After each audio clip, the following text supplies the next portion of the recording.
Are you ready for today's workplace? It's faster, more competitive. On the job, employers use dozens of applications you've never heard of and have higher expectations than ever before. But that's business. As a blind job seeker, you won't get that many opportunities. So when the opportunity does strike, the job, the work, the real opportunity of employment, you better be ready. And you can do it if you put in the work to stay ready. The Workplace Readiness Accelerator program is designed to do this across 8 weeks. It's 25 hours per week, but on the other side, you will know. You'll know you've built the skills. You understand what employers expect, and you'll know how to accomplish it when you get there. You're blind, which means we've got to be twice as great to be considered half as good. So stay ready, be ready with the Workplace Readiness Accelerator program. To learn more, click on vocational rehabilitation at accessabilityofficer.com. Access Ability Officer. Ability is our middle name.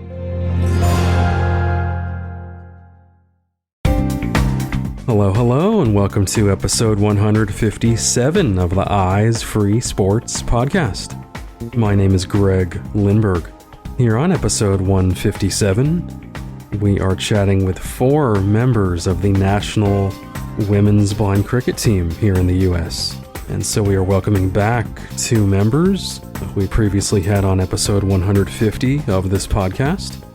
So feel free to dig back into the archives to hear that episode, as well as 2 members we have not spoken to on the team. And so the main topic of discussion on this episode is the recent World Cup of blind cricket for women that was held in India and Sri Lanka back in November of 2025. And then we also get into just kind of the future of blind cricket for women here in the US, as well as opportunities for men to play. So let's go ahead and hit the field and get swinging toward episode 157 of the Eyes Free Sports podcast. All right, so here on this episode of the podcast, we are looking back at the recent Blind Cricket World Cup, the Women's Blind Cricket World Cup in India, which was held in November of 2025. And so, like I mentioned in the intro, previously on episode 150 of this podcast, we introduced you to Abey and Drew Finklea of blind cricket here in the U.S. And so now we have 2 teammates of theirs to chat about this amazing experience that they had. So first, I would like to welcome back to the podcast Abey Finklea. Abey, welcome back to Eyes Free Sports. Thank you so much. We had a great time last interview, and we're really looking forward to being on this episode as well. Awesome. Appreciate that. And then Drew Finklea, Abby's brother, welcome back. Thank you, my man. We are excited to share everything that we experienced and what we thought we would experience and didn't experience and everything in between. Wow, that's quite a bit. I know we got plenty to dive into here. I can only imagine the whole experience and the story. So yes, indeed. Definitely. And then so for the first time, I'd like to welcome Asanda Pavlacka. Asanda, welcome to Eyes Free Sports. Hi. Hey there. Thanks so much for joining us. Yeah, thanks for having me. Definitely. And then we also have Meghan Whalen. Meghan, welcome. Thank you. I'm happy to be here. Awesome. All right. So why don't we just start with the newbies here, since the listeners are not too familiar with the new folks joining us here on this episode. So Asanda, if you just want to kind of introduce yourself and just talk about your background, your visual impairment, adaptive sports, and blind cricket. So I am from San Francisco, California, and I am a B1 player. I have no vision, and I have previously been involved with swimming and the Paralympic element of things. As far as adaptive sports, I've only taken part in things where I've had adaptations rather than being involved in a particular adaptive sport until now with cricket. So even with running, stuff like that, I had a sighted guide for the running. And I've done gymnastics, I've done martial arts. Didn't need too much of a adaptation for that stuff. And then cricket, yes. So cricket, I first got involved with cricket because I had a friend who is very involved with adaptive sports. And so he was telling me that Abey and Drew were coming out to San Francisco to do a little clinic for cricket, learning how to play blind cricket. And I didn't know exactly what I was getting myself into, but I figured I love trying new things. And so I went and I really enjoyed it. I stayed in touch with Abby, and then she invited me out to some of the training camps we had over the summer. And yeah, so that's kind of where things began. Awesome. Very cool. And as far as the Paralympics, when did you compete? Back in 2000, Sydney, Oh, Australia. wow.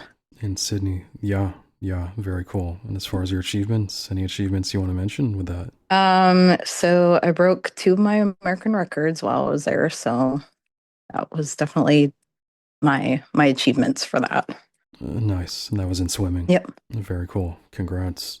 Okay, let's turn things over now to Meghan. If you want to introduce yourself to us here as well, Meghan. Sure, thanks. So I'm Meghan Whalen. I live in Madison, Wisconsin, and I haven't really done a whole lot in adaptive sports. I was on a blind bowling league for a short time, on a goalball team for half a minute, but nothing has really been sustained and lasted in the area. And so I've always been intrigued by the idea of being involved in more sports, athletics, all that good stuff, but there just really haven't been a lot of opportunities locally, and I was a little bit overwhelmed by figuring out where to go do things. So I guess I first learned about cricket April of last year at our NFB state convention.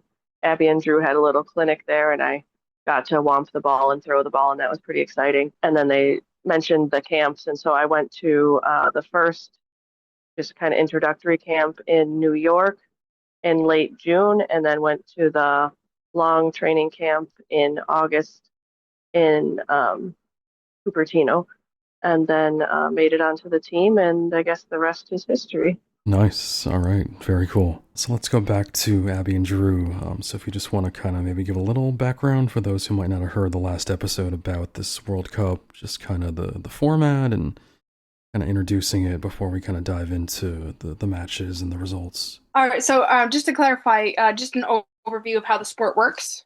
Sure, go ahead.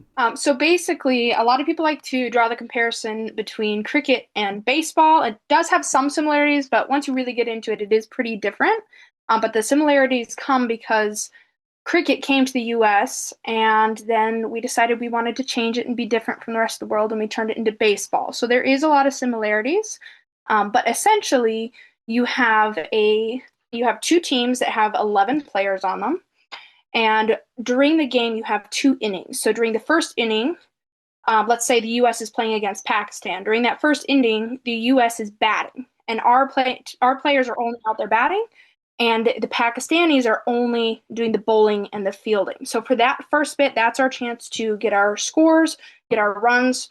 So the Pakistani team is bowling to us, and we're out on the pitch batting and trying to get the balls as far out into the field as possible.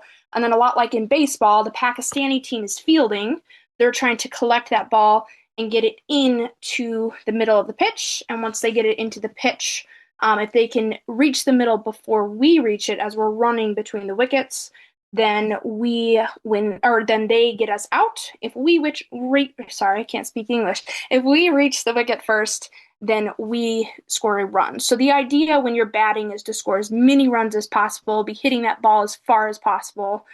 And then halfway through the game, we would switch. US is now bowling and fielding, and the Pakistani team gets that chance to get in there and bat.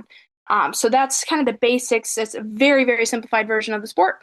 But typically a match will last about 3 hours, and that's for both mainstream cricket and for blind cricket. Gotcha. Appreciate giving that little primer, that background. And then, yeah, so just in terms of this tournament, so I assume this is held, is it every 2 years typically, or? So it kind of fluctuates based off of what the World Blind Cricket Council chooses. Usually it's about every 2, 3-ish years, but it can be more or less. So this was the inaugural for the women's, and the next for the Women's World Cup has not yet been decided. I see. Gotcha. Yeah, so the World Blind Cricket Council is the global governing body, and then we are a member country with our organization kind of joining beside them. Right. Makes sense. For the men's, the next World Cup for them, I believe, is planned to be in early 2028. Oh, cool. And do we know the location for that? That, I believe, don't quote me on this, but I believe it was set for Sri Lanka, which was where we had this one for the women's was in India and Sri Lanka. So I believe it is going to be in Sri Lanka, but that could change. I see. Gotcha. And then, so in terms of this Women's World Cup, so were there 7 teams? Am I correct about that? So there was supposed to be 7 teams. We had 7 teams initially enter, but unfortunately, one of the countries, England, had to pull out. So we had 6 that actually competed. I see. Gotcha. Is that correct? Yep. Right? Yeah, okay. I had this moment of doubt. That's correct. Cool. And then in terms of like the format, was it kind of like round robin, or how was the kind of the format of the different matches? Yeah, it's pretty much, I'm actually not familiar with round robin, but the concept is you each play against each other. And then based on how you do in that, you reach into the semifinals. And then how you do in the semifinals determines how you get into the finals. And then the last 2 top teams play against each other. So in the beginning, like in the initial stages of the tournament, we played against every other team. And then they looked at the scores from that to decide if we progressed to the semifinals from that. Gotcha. I see. So yeah, let's kind of dive into some of the matches. How many total matches did you guys end up playing as the U.S. team? So for us, we played our, I guess you'd say pre-qualifier matches. So we played against Sri Lanka, India, Nepal, Pakistan, and Australia. So we had those 5 matches, and then we did not qualify to make it into the semifinals, so we just had those 5. But also in addition to those, this was outside of the World Cup, but before the World Cup, we did do a match with the Delhi team that's up there. So we had 6 matches when over there, but only 5 of them were actually part of the World Cup. I see. And then just let's talk about the results, just kind of how this team fared. Obviously, it was the first time for the U.S., in this type of tournament. I assume as far as international competition in general. So let's kind of dive in, whatever you guys want to mention. Yeah, I'd say let's hear the thoughts from Meghan and Asanda on this first, and then Abby and I can share our thoughts on that. Cool. Sounds good. Asanda, let's go to you first. We won every single coin toss. Good way to put it. But no, we knew that we were the underdogs, and so we were hoping that we would come in strong and beat out Sri Lanka. And we did great in the first half. We started out batting and we're very strong in batting.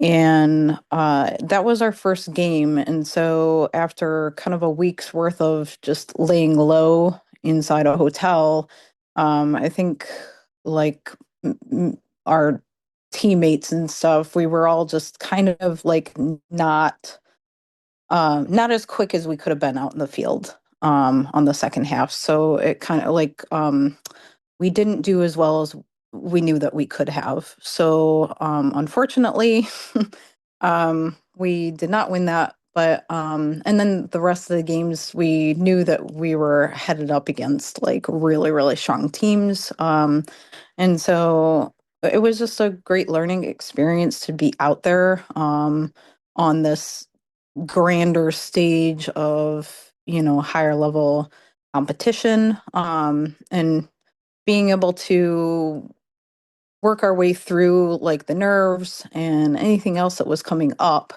out on the field, and just be there and learn things, have fun. So yeah, that's kind of my take on it. Nice. Yeah, just such an amazing opportunity. The exposure, like you said, to far more experienced, I'm sure, competition and other teams and players that have been doing this for much longer. Yeah. Meghan, how about your thoughts? Sure. It was incredible. So, like Asanda said, we didn't win any of our matches in the actual competition. We did win our match against Delhi, which was a really awesome feeling because it was our first match ever against another team. So we had done some, mock matches at our training camps and things like that, where we'd have a few teammates act as the batting team and things. So we had practice with that setup, but it was the first time we ever played against people we didn't know. So I think that was, I know that was like a really awesome experience, an incredible high for all of us. And it was just amazing to see everyone like that excited and proud of each other. And as far as the actual tournament, I like to tell my family it's like if it's maybe not quite like this, but like if a little league team got to go play with the Brewers, right? Which is like our Major League Baseball team, right? So just an incredible experience. Like we haven't had a lot of time to practice and grow and build ourselves as a team because we all live all over the country, and cumulatively as a team we had, I don't know, like 3-ish weeks of time training together in person. We all worked very hard at home between our training camps and stuff, but actually time together, learning how to work together, communicate with each other. We had a very short time, and I'm just blown away by how much we learned, not just as athletes learning a sport and learning how to play it, but learning a sport that most of us knew absolutely nothing about. So it wasn't just like, oh, well, I've watched baseball and I know how that works, so now I'm going to go play it. It was, what is cricket, to I'm playing cricket at the World Cup. So it was really neat just to see everyone get excited. And, I think the other teams really were impressed by our tenacity and our spirit. And it was a lot of fun to be on the team that was, maybe we were the underdogs, but I think we had an incredible attitude. And I'm just really, really proud of and grateful for the opportunity I've been with all of those wonderful ladies. Awesome. Appreciate that insight. And yeah. Drew, definitely curious about your perspective as a cited member of the team. So I guess when you ask like how we fared in it, that's a very complicated question. So if you're referencing to specifically the matches won or lost, we lost every single match. I mean, that's very simple. But if you look at, it was a very fascinating experience, observing our team, the other teams, the way that like the teams interacted and stuff. So one thing that we definitely saw was that obviously we were the underdogs. So we had the least time out of any team to prepare. But then we also had an interesting revelation that there was only 2 teams that had significant blindness on the teams, and that was us and Sri Lanka, which that was our best match, was between the 2. So a lot of the other countries were much more B3 heavy, which gave them a very much higher sighted advantage. So it was really interesting to see how our team was, how the other teams were.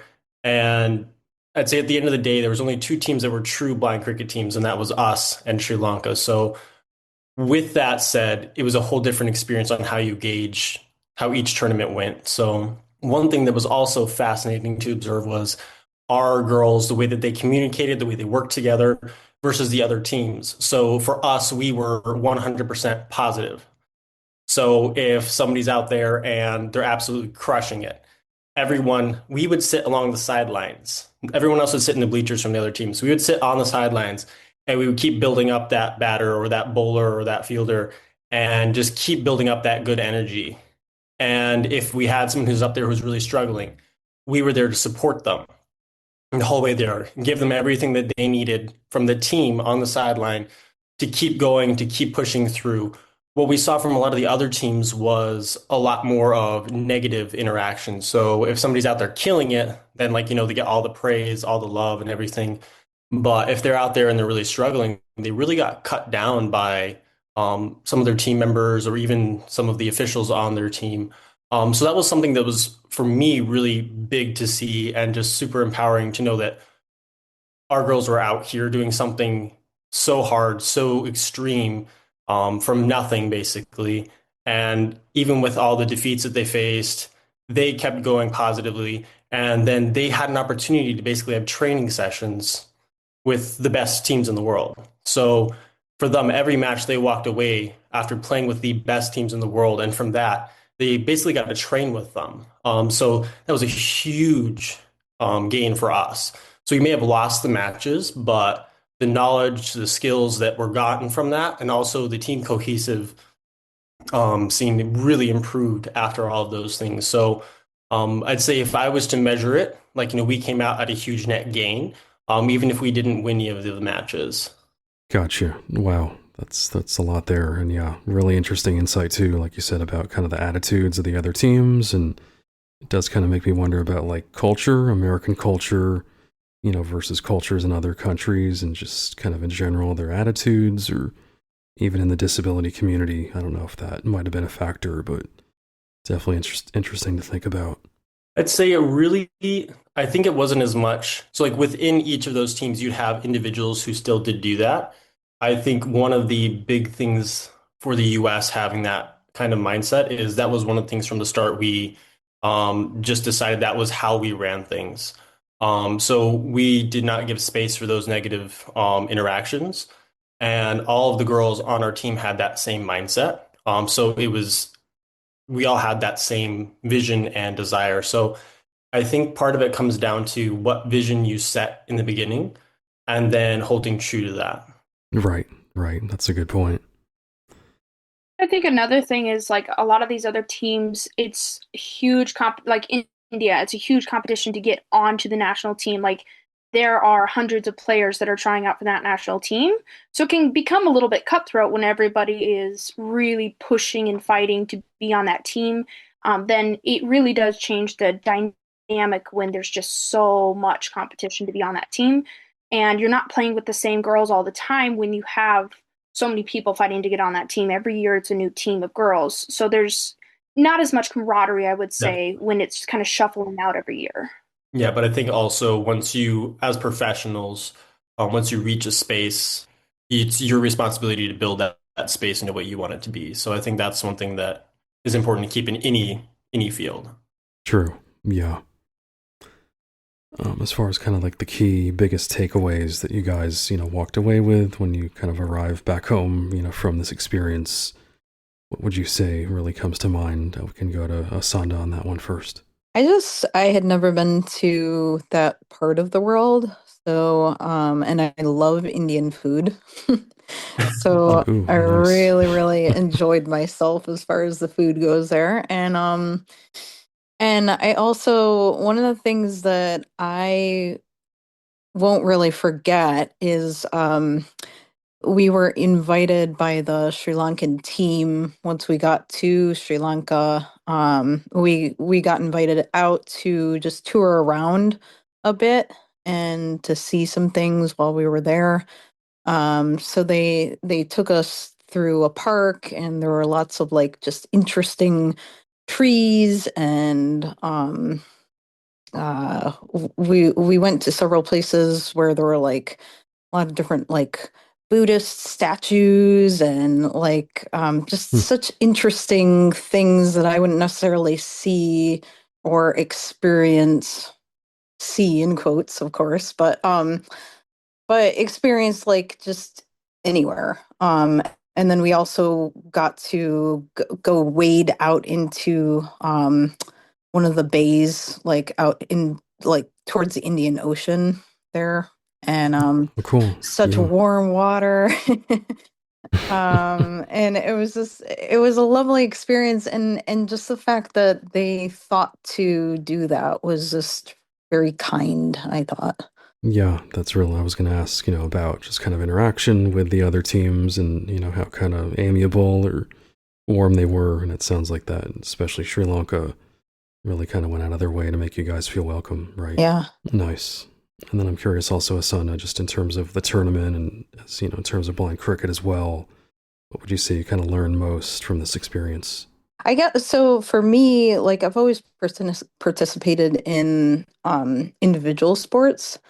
And I think there was an element for me of like a learning curve of how to be in and on a team. And I I think I tend to be very hard on myself. And I think contained within just me, like on during swimming or running or something like that. Like I just sit with that in my own space and brain, and being on a team, I think there was like a real fear, like I'm gonna let people down if I don't like if I'm not like awesome and perfect all of the time.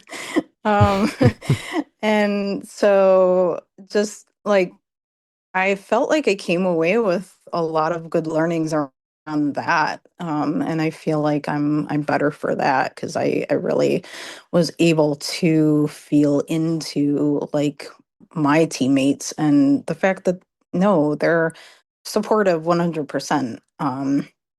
And I'm not the only one who has an off day or any of that kind of stuff either. So it's okay to just get out there and do your best. And, what my best is today is going to be different from what my best is tomorrow. Absolutely. Yep. Let's go to Abey next. Let's talk about takeaways that you had, Abey, whether playing cricket or just kind of the whole trip and journey in general.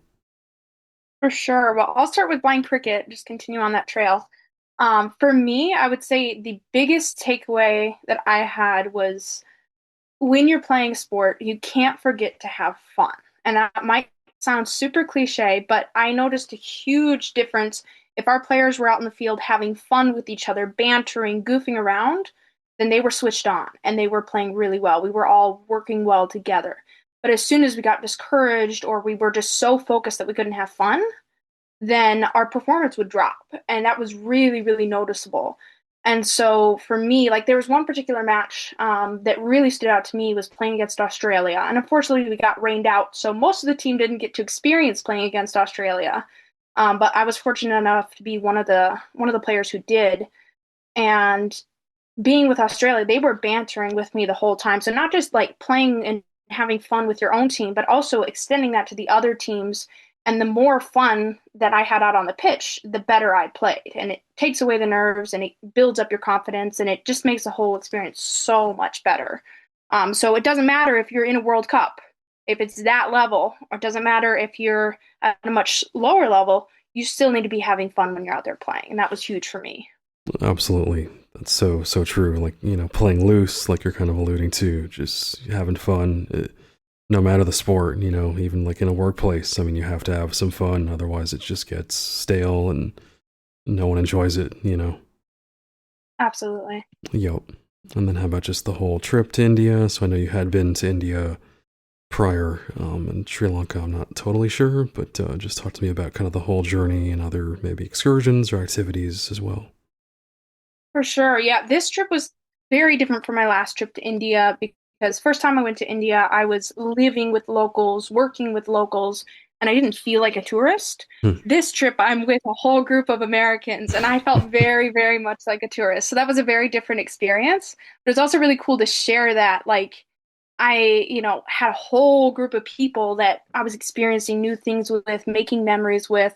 So I think just the memories of having like it was super crazy, it was super hectic, there's a lot going on, but just like being able to spend that time with the other players and make new memories and have those experiences with them, that was what I think I'll never forget. That's going to stand out for me forever. Awesome. Appreciate that.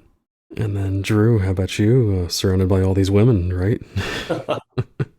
Yeah, so I'd say for my biggest takeaway from cricket, I'm going to go broader than just like the World Cup experience. I'd say that was kind of like the cap of all of it. But is just the what you can achieve if you just keep putting your efforts in. So Abby and I, we had no experience in doing any of this. We were both full-time university, had very full lives before it, and we decided to just do it. We didn't know how we were going to do it. We didn't know what needed to be done to do it. But we decided to just keep going, and we made so many mistakes along the way. But in the end, we made it. Like, there were some days where we would sit down and we'd say, are we going to make it to the World Cup? Are we going to have a team? Is this going to work out? Are we going to be able to fund this? And so just being in India and Sri Lanka at the World Cup gave this very interesting environment to look back on all of those struggles and all of those times where things just didn't look like they'd work out, or you wondered if it was worth it. And then to see all of the women there playing, it felt like a surreal dream. I mean, I think the first time where it hit me was when we were driving in our bus as a team to the inauguration in Delhi. And it just hit me so hard. And I was just overwhelmed with so much just gratitude and just like awe, just seeing all of these people who had never known cricket, never known each other, never known Abey and I, and they just jumped in with Abey and I and rode the wave. Um, so that's just like my biggest takeaway is what we can do as people, as individuals, as groups, if we really put our minds to it, if we really choose to claim something. So that's my biggest takeaway. And then as far as the experience in India and Sri Lanka, I'd say that was my third time to India and very different than my first two. So my first time going but it was basically just work. I didn't have much interaction outside of that. Second time I went was personal. My fiance lives in India, so I was visiting her and her family, and so that gave a very, very local experience. And then coming in, this last time was like Abby said, it was much more like a tourist experience. So that was definitely interesting, but I think it was cool to see like all the different teams interacting together in a different country. So, obviously India was used to being in India and Sri Lanka was used to being in Sri Lanka, but you were kind of all these people from completely different parts of the world experiencing a new place together. So it was more than just our team experiencing it. It was the other teams experiencing us experiencing it together. The weird little cliques that would form between like, subsections of different teams, like blending into like different groups. It was just fascinating to see. So that was very, very different experience.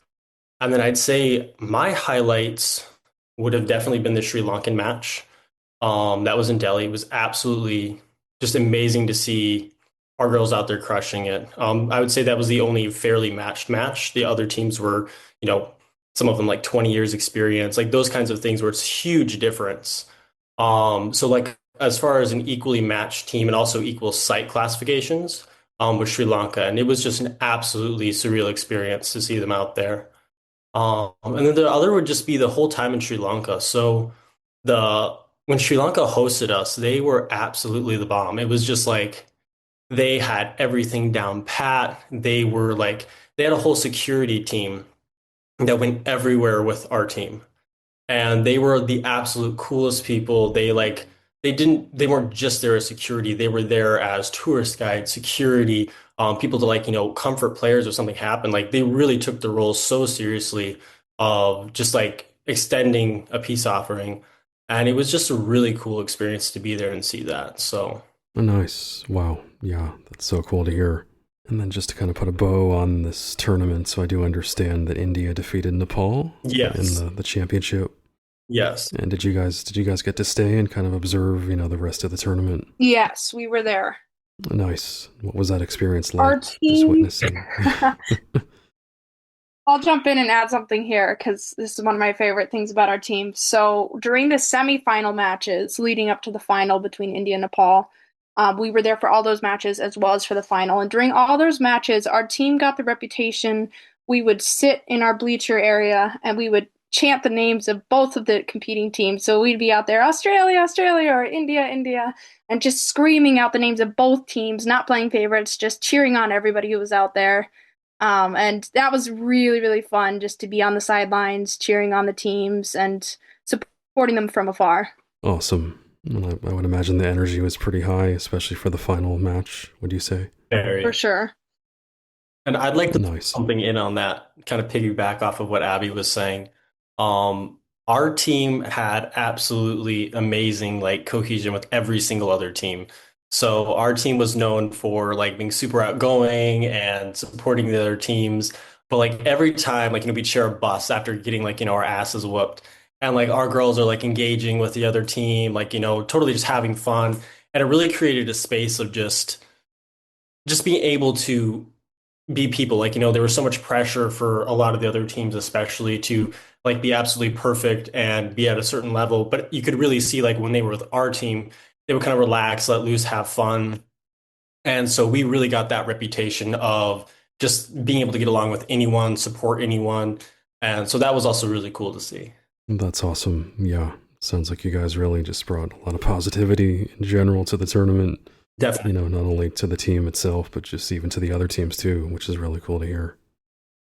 For sure. During the final closing ceremony, they called our team up for our medals, and they said, and here comes the USA, the team that gets the award for being the most entertaining team. Yeah. So that was pretty special. Yeah. That's cool. Reminds me of like the superlatives in the yearbooks, in the high school yearbooks back in the day. Yep. Exactly. Very cool. Okay, so before we move on to the next topic here, anything else? Anything I missed? Anything else you guys want to mention about the whole tournament and the World Cup? I do. This is Asanda. I do think that it was a lot of fun.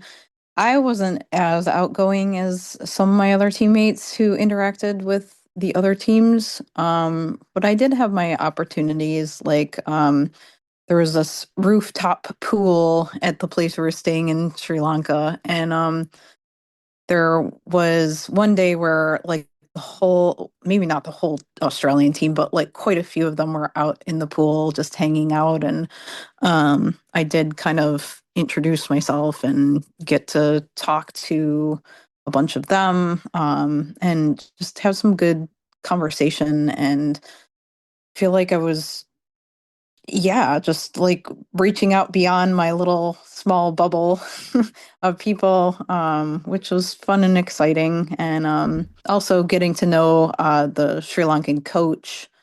Um, we sat with him and a couple teammates a few different times at the dining hall. So it was fun having new people to interact with at times. So just a lot of fun. Awesome. I think this is Yeah. Megan. I think the other thing Sure. I would say is it was fascinating to think about all of us from all these different countries and like just one interest, one drive brought us all together. And I don't know, I just think that it's amazing the opportunities that can be created when people come together and work hard. And the other thing I took from the tournament is, like Abby talked about, attitude is so important. Abby and Drew, and I guess all of us really talked about that, but I really learned to believe in myself and, like Abby says, roar like a lion even if you're not sure, because like there is something to be said for fake it till you make it. But it definitely taught me to really believe in myself and always recognize my potential rather than necessarily like my current performance, right? And always believing that I could do better and I would do better, and just yeah, absolutely have fun. Like I love making other people's days brighter, and it was so fun to be able to be the goofy one sometimes and get other people laughing and loosening up. And yeah, it was just an amazing opportunity to realize what people can do for each other when they come together. Very cool. That's so powerful. Appreciate that.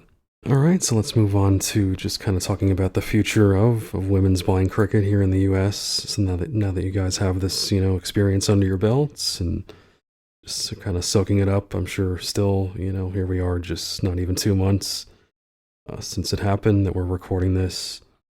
Let's go back to Abby for this one. If you just want to talk about kind of what's coming up and just in general about blind cricket for women in the U.S.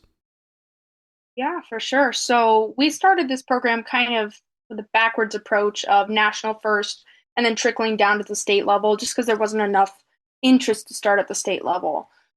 So now that we've got the national team formed, that's drawn a lot more attention to blind cricket and a lot more interest in the local areas. So a big thing we want to focus on this year for men and women is really pushing to start it up on the state level. So like Asanda, she's done a ton of work in California. She's got her own cricket team going over there, doing amazing work. And Meghan here in Wisconsin has met up with one of our other players and pulled together a bunch of locals to do some sessions with them. So just that building it locally, building the community, and creating a larger pool of players so that in future years we can have that whole across the whole US. It doesn't matter where you are, you can go and play blind cricket. So that's like on the more local level. And then the World Cup was a great networking opportunity with the other countries. And we had several people very interested in doing a bilateral match with us this year. Of course, that's going to be dependent on funding.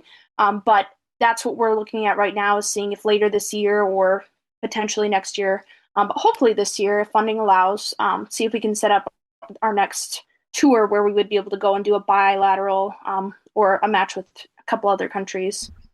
So that's what we're looking at. For the women's, I don't know if Drew, you want to add anything to that? Yeah, it's just basically this is where we have to, it's kind of like we're a seed, we were there, and now we have to like spread our roots in every direction. So once we get a good foundation all over the country, then we can really grow a super strong base for there to be never-ending cricket in the United States. Nice. Excellent. And then as far as a men's team, so I know there's definitely a lot of interest in getting the dudes out there too, right? Yes. So I'd say for the men, basically what has happened is we have already a large pool of men who are interested. And so we have them to pull from. We're also in the next about 1 or 2 months opening up applications to men to further find more men that we can take from. So that applicational process will start in about 1 or 2 months, and then it'll just be a big filtration process. Again, we'll have to filter through the applications, and then from there we'll interview each of the people. And then those who we think have potential, we would bring them out to another training camp. So training camps, we're looking to keep a very similar structure to what we did for the women. We would do in the June, we would start with the small, kind of split camps. And then we'd have a long selection camp that would happen in July and select that final team from there. So very similar structure. Of course, there's tons of logistics that are still being planned right now. So there's not super in-depth details we can share, but that is what's coming up for the men this year, is getting that team officially formed.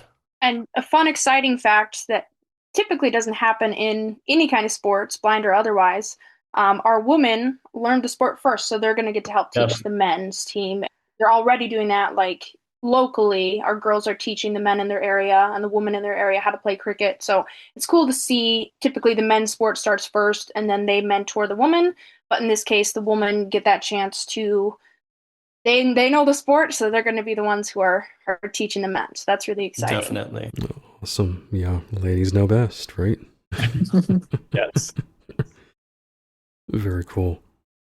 All right, so before we wrap up here, definitely want to give you guys the chance to mention contact info. I know you shared some on the last episode, but for those interested in getting in touch, learning more, how can they find out about Cricket for the Blind USA? Yeah, so best way is just to find us on social. So if you look Cricket Association for the Blind USA, it is a long name, but if you look that up, you'll find our Facebook page, Instagram, LinkedIn, and those are the best ways. If you follow along with those, that's where we're going to be announcing as we open up applications for the men's team. That's where you'll be able to keep tabs if you're just interested in following along with what our team is doing for the women, following along with future plans. That's the place to do it. So hop on those socials and then you can stay connected. Perfect. And as always, I'll include links to all that in the show notes as well. Super. Awesome. Well, hey, just want to thank Abey, Drew, Asanda, and Meghan here. Really, really appreciate everyone's time and your insight, and really enjoy just hearing about your journey to India and Sri Lanka. And it might not have been, exactly the results that you guys were looking for, but I know it was just an incredible experience, and congratulations, and really look forward to following you guys moving forward. Thank you. Thank you. Thank you so much. Absolutely. To hear more episodes of the Eyes Free Sports podcast and to subscribe, search for Eyes Free Sports on your favorite